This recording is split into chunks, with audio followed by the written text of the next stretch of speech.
کیونکہ ہم نے وہاں سے سٹارٹ کیا. الرحمن الرحیم. دوسرے میں ہم نے نررحیم نررحیم. تو دوسرے میں ہم نے الف کو کیوں نہیں پڑھا؟ کیونکہ ہم نے اس پر وصل کیا. پہلے کو ہم نے وصل نہیں کیا بلکہ سٹارٹ کیا یعنی شروع کیا. تو بعد والے کو ہم نے وصل کیا تو حمزۃ الوصل وہاں پر حذف ہو گیا یعنی گر گیا، میوٹ ہو گیا، ہم نے بالکل نہیں پڑھا. تو امید کرتی ہوں اتنا سمجھ میں آ گیا ہوگا. تو چلیے اب آپ اگلی آیت کریمہ کو دیکھیے.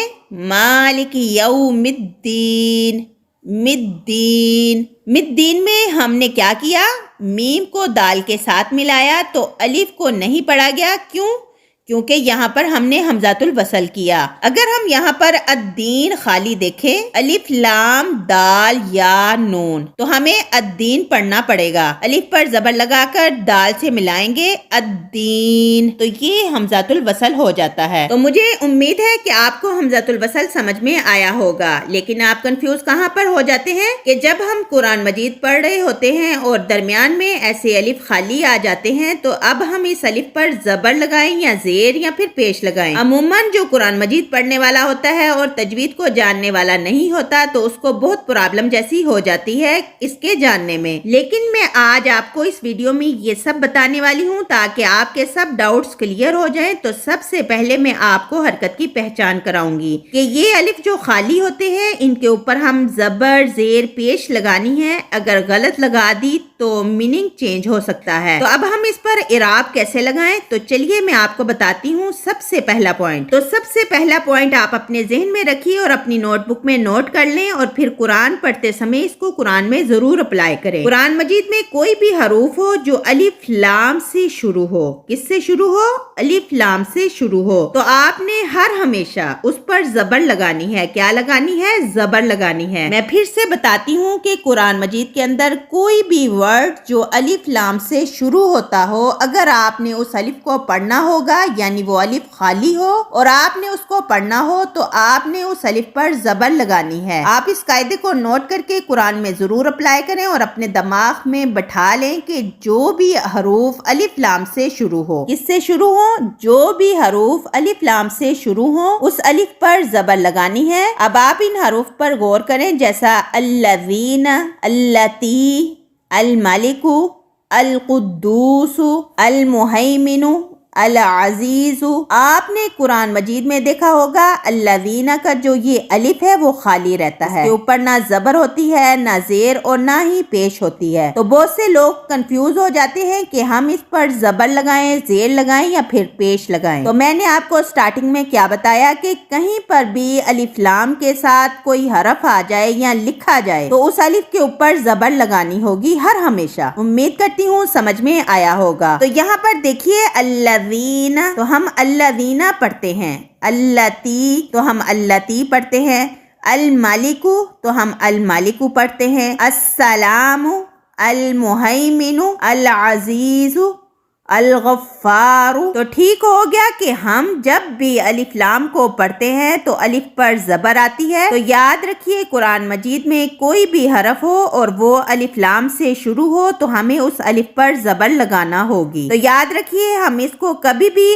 الذی نہیں پڑھ سکتے اور نہ ہی الذی پڑھ سکتے ہیں، نہ ہی التی پڑھ سکتے ہیں اور نہ ہی التی پڑھ سکتے ہیں، نہ ہی المالک پڑھ سکتے ہیں اور نہ ہی المالک پڑھ سکتے ہیں. ہر حال میں جو الف لام سے شروع ہو ان پر زبر ہی آئے گی. تو ہو گیا پہلا پوائنٹ کلیئر. تو اب ہم چلتے ہیں دوسرے پوائنٹ یعنی دوسرے سوال کی طرف کہ کچھ حروف ایسے بھی آ جاتے ہیں جو الف لام سے شروع نہیں ہوتے، مگر پہلے پوائنٹ میں ہم نے پڑھا کہ جو بھی ورڈ الف لام سے شروع ہو اس الف پر زبر لگانی ہوگی. مگر قرآن مجید میں کچھ ایسے الفاظ بھی ہیں جو الف سے تو شروع ہو رہے ہیں مگر لام نہیں آتا. تو اب ہمیں اس کو کیا کرنا ہوتا ہے؟ اب ہمیں اس کے تیسرے لیٹر کو دیکھنا ہوتا ہے. کس کو دیکھنا ہوتا ہے؟ اس کے تیسرے لیٹر کو دیکھنا ہوتا ہے. اگر تیسرے لیٹر کے اوپر یعنی تیسرے حروف کے اوپر پیش ہوگا تو حمزۃ الوصل بھی پیش کے ساتھ آئے گا. کیا آئے گا؟ پیش کے ساتھ آئے گا. اگر تیسرا لیٹر زبر زیر کے ساتھ ہوگا تو حمزۃ الوصل بھی زبر زیر کے ساتھ آئے گا. جیسے قرآن مجید میں اشدد کا لفظ آیا ہے تو یہ سٹارٹ ہوتا ہے الف سے، خالی الف سے. لیکن ہم اسے اشدد کیوں پڑھتے ہیں؟ کیونکہ دال کے اوپر پیش آیا، یعنی تیسرے لیٹر پر پیش آیا تو آٹومیٹکلی الف پر پیش آیا۔ اب یہاں پر آپ ایک اور حرف کو دیکھیے، جیسے ارجعی، تو اب ارجعی کے الف کے نیچے زیر کیوں آیا؟ کیونکہ یہاں جیم کے نیچے زیر آئی، تیسرے لیٹر کے نیچے، تو حمزہ کے نیچے بھی ہم نے زیر لگائی، تو ہم نے پڑھا ارجعی الی ربک اشدد بہ ازری، تو ہم نے اس کو ایسے پڑھنا ہوتا ہے۔ لیکن اب آپ کا یہاں دوسرا سوال کھڑا ہو جائے گا کہ چلو ہم نے جان لیا کہ تیسرا لیٹر جس پر زبر زیر یا پیش آتی ہے تو ہم نے حمزہ پر بھی زبر زیر پیش لگا کر پڑھ لیا، مگر قرآن مجید میں کچھ حروف ایسے ہیں جن پر ہم کو زیر لگا کر پڑھنا ہوتا ہے، مگر ان کا تیسرا لیٹر پیش کے ساتھ ہے، جیسے امشو، ابنو، اقدو، ائتو، امدو۔ تو یہ ایسے کیوں ہوا؟ یعنی یہاں پر ہم زیر کیوں لگاتے ہیں جب کا تیسرا لیٹر پر پیش ہے؟ تو اب آپ سوچتے ہوں گے کہ پہلے تو آپ نے بتایا کہ تیسرا لیٹر اگر پیش کے ساتھ ہوا تو حمزہ بھی پیش کے ساتھ ہوگا، پر یہاں زیر کیوں آ رہی ہے؟ تو ایسا کیوں؟ دیکھیے قرآن مجید کے اندر صرف یہ 5 لیٹر ہیں۔ کتنے لیٹر ہیں؟ صرف 5 لیٹر ہیں۔ صرف ان 5 لیٹر کے نیچے زیر آئے گی اور تیسرے لیٹر پر پیش آئے گی۔ اب یہاں پر یقیناً آپ کنفیوز ہو جائیں گے کہ ایسا کیوں ہے۔ تو یہ قاعدہ جو ہے عربی گرامر کا ہے، مگر ہم تجوید کی کلاس کو سیکھ رہے ہیں۔ فی الوقت آپ قرآن مجید کے ان 5 حروف کو یاد رکھیے اور ان کو اپنے ذہن میں بٹھا لیجئے اور اپنی نوٹ بک میں نوٹ کر لیں کہ قرآن مجید میں جہاں کہیں بھی یہ 5 حروف آ جائیں تو یہ 5 حروف ہی ایسے ہیں کہ جن کا حمزۃ الوصل کے نیچے زیر آتا ہے اور تیسرا لیٹر پیش کے ساتھ ہوتا ہے۔ بس آپ یہ 5 حروف کو یاد کر لیں کہ جہاں کہیں بھی یہ 5 حروف آ جائیں تو اس کے حمزہ کے نیچے زیر جبکہ اس کا تیسرا لیٹر پیش کے ساتھ ہوگا۔ تو سمجھ میں آ گیا کہ جب بھی کوئی حرف الف لام سے شروع ہو تو الف پر زبر لگے گی، اور اگر الف لام سے ہٹ کر الف کے بعد کوئی اور لیٹر آیا تو اس کا تیسرا لیٹر پر جو اعراب ہوگا وہی حمزۃ الوصل پر ہوگا۔ مگر ان 5 حروف کو یاد رکھو کہ اگر قرآن مجید میں یہ کہیں بھی آ جائیں تو ان کے نیچے زیر ہی ہوگی۔ تو امید کرتی ہوں کہ آپ کو حمزۃ الوصل کی کلاس سمجھ میں آ چکی ہوگی، کیونکہ میں نے آپ کو بہت آسان اور عام فہم طریقے سے اس کلاس میں سمجھایا۔ تو مجھے امید ہے کہ آپ کو حمزۃ الوصل کے پورے قاعدے آپ کی سمجھ میں آئے ہوں گے۔ تو مجھے اجازت دیجیے، ملتے ہیں اگلی کلاس میں اگلے ٹاپک کے ساتھ۔ تب تک کے لیے آپ خوش رہیں اور میرے لیے دعا کرتے رہیں۔ اللہم نور قلوبنا بالقرآن۔ اللہ پاک ہمیں صحیح معنوں میں صحیح طریقے سے قرآن سیکھنے سکھانے والا بنائے۔ السلام علیکم ورحمۃ